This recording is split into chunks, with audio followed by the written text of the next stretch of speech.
The annual calendar here at Blenheim Palace includes any number of events that are centered on cars. And as my news story also holds to several very important car-related scenes, I thought it might be fun to use it as the theme for this reading. I really hope you enjoy the ride. There were two possible routes they could take from Geneva to Strasbourg. One took them along the lakefront highway to Lausanne, then up the E25 past Bern, across the border, and up the A35. 4 hours plus or minus 380 boring kilometers of bland cement and highway views. Jackson opted for the other route.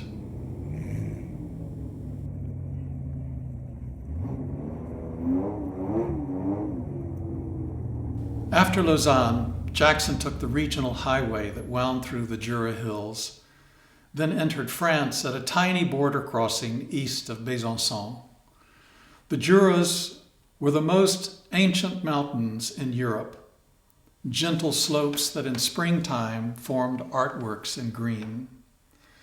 The 3-lane highway was empty enough for Jackson to release the beast beneath the Bentley hood.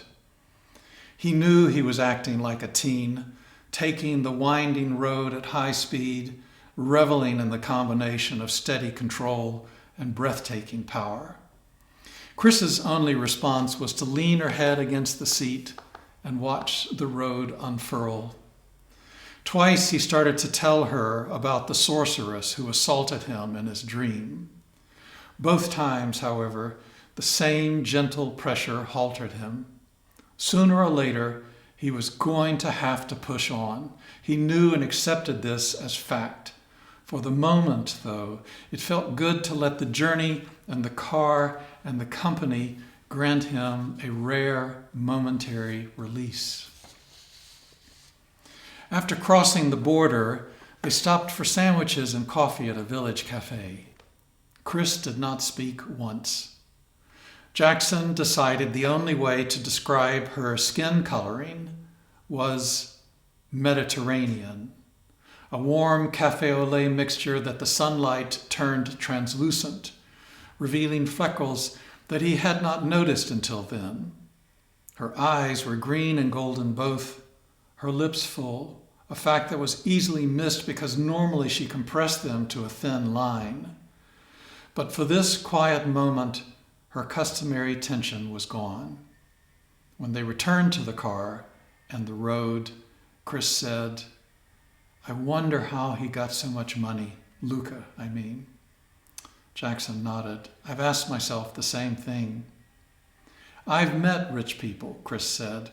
"The one thing they all have in common is how they treat money. It's not a thing. It's not out there. It's as vital to them as their next breath. Luca treats money like it's pointless." They sped through the Vosges National Forest. The region was a throwback to a different epoch, when wolves tall as a man's chest were harnessed by ogres who relished battle and feasted on the terror of forest hamlets.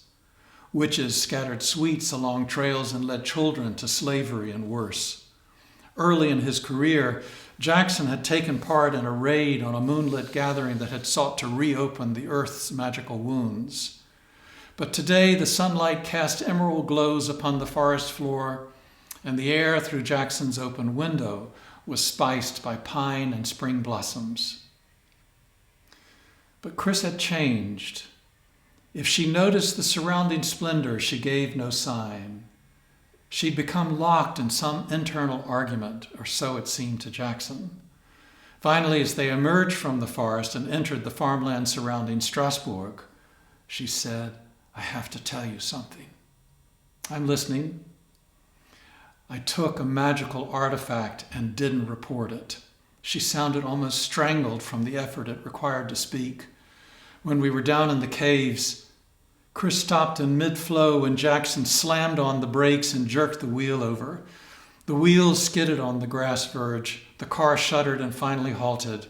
But Jackson remained as he was, the wheel gripped in a two-fisted clinch, digesting what he had just heard. Chris fully revealed her internal agony. It's terrible, I know. I can't even say why. Stop right there, Jackson said. I'm sorry, Jackson. I don't know what else. Chris, just stop. He took a breath, determined to break through the wall no matter what. But for the first time, there was no opposition to him speaking. He turned to face her, wondering if his features held the same tense fears as her own. He said, I did the exact same thing.